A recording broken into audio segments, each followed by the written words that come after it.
It started in March of 1994 to be specific, with NBA Jam for the Sega Genesis, a game that I had fallen in love with in arcades and I was excited about to be able to play at home. I opened up a brand new copy of this on Unsealed some time ago that you can watch elsewhere on the channel. It was very exciting for me to be able to do this, and it remains one of my favorite games of all time, despite the fact that the controller output could be a little bit better. I really don't like the 3-button controller, but it is what it is. That would give way to NBA Jam Tournament Edition. This is the Sega Genesis version here. I have the PlayStation version and the Super Nintendo version as well. I cannot get away from my love of NBA Jam, and this is a game that I still play from time to time, although if I'm being honest, I don't play it nearly as much as the original Jam. What I do play a lot of is this guy right here. This is NBA Hang Time, a game that I play over and over on my Nintendo 64 because it is the closest to the arcade that you can get. The PlayStation version has its issues, especially with loading and some of the player animations, so it's okay and it sounds a little bit cleaner, but honestly, if you're looking to play NBA Hang Time, which is kind of like NBA Jam rejuvenated, then this is the version that you want to play. But we're doing an Unsealed episode. You don't want to see already opened games, do you? No, you want to see me open up something brand new, and that's what I'm going to do right now. I got a copy of this game in the mail. I found it for a decent price, and although the wrapping is kind of sort of coming off already, that just makes my job a little bit easier. Plus, I can talk about the game on the whole.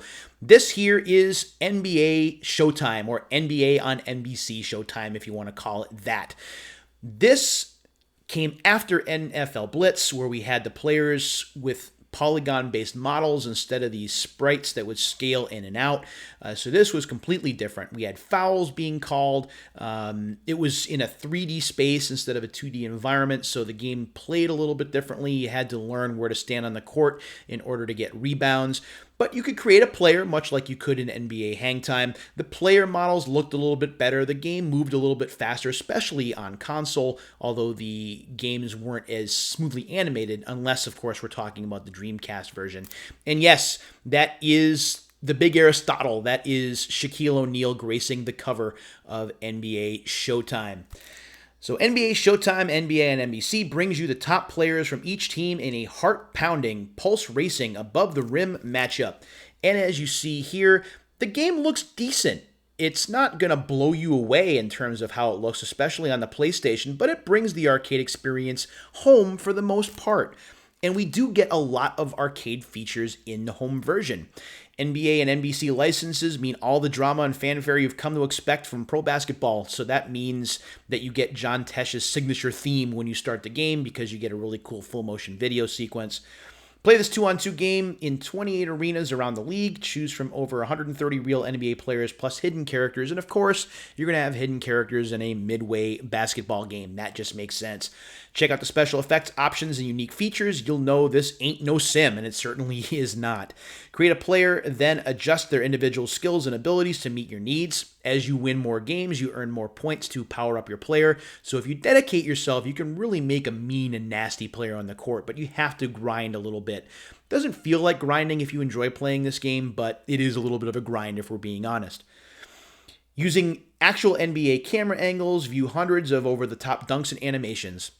Again, it looks great. Looks a little bit better on the Dreamcast, but the PlayStation and Nintendo 64 versions, the last gen versions, if you will, still hold their own pretty much okay. This does have the NBA license, has the NBA Players license, and it has the NBA on NBC licensing, so you get to see the NBA on NBC graphics. I really do wish that NBC would buy back their rights to air NBA basketball games because their broadcasts were amazing. Marv Albert was their big guy back when they were calling games. So, let's go ahead and get this guy open, shall we? The job is already mostly done, so I just kind of have to peel this off, and then we can see what happens. So there we go. Take the seal off of there. You can see at the top, we do have the NBA Showtime tag, the ID sticker. So we're going to open that up and we'll see what we have on the inside. I don't think it's going to be much. I think we're just going to get an instruction manual in the disc, but that's okay. So we're going to put that right there. When we open the case, nothing falls out. And I'm just going to turn the disc so you guys can see what I see on the inside. So you see the NBA on NBC advertising logo, and you see the disc right there. Disc is in blue and white. I believe that is what the Dreamcast version looks like as well. I probably should have had that to show you guys, but whatever. The instruction manual is in color. Imagine that. It is a color manual, and it is 26 pages long. And there is a little bit of an ad for the NBA Showtime Player's Guide or Strategy Guide, which is nice. But it is in color, and you cannot say enough nice things about color manuals on the PlayStation at this particular point in time, because a lot of manuals were in black and white. But this is in full color with that hardwood tan. I love that look. It's almost like a parquet floor kind of tan there. They are showing you what the screens look like. And if you haven't played NBA Showtime before, it is very much like NBA Jam, of course, but you are playing with 3D players, and you're playing with fouls, which is something that is unique. So you have to kind of get used to that. You can shove people to your heart's content in NBA Jam and NBA Jam TE and even NBA Showtime and the NBA Hangtime, I'm sorry. The only drawback being that if your players get injured too much, that they don't move as fast. But in this game, if you push people down, you can get fouls, and if there are enough fouls, they get like a 3-point free throw, and they keep possession. It's almost like technical foul in that instance.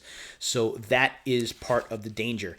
And like I said, the rebounding is a little bit different in this game. That is probably the one area that I struggle with. I can never position my player just right to capture rebounds like I could, especially in NBA Hangtime. I was a glass cleaner in that game, or I still am today. But with NBA Showtime, I struggle with that a little bit.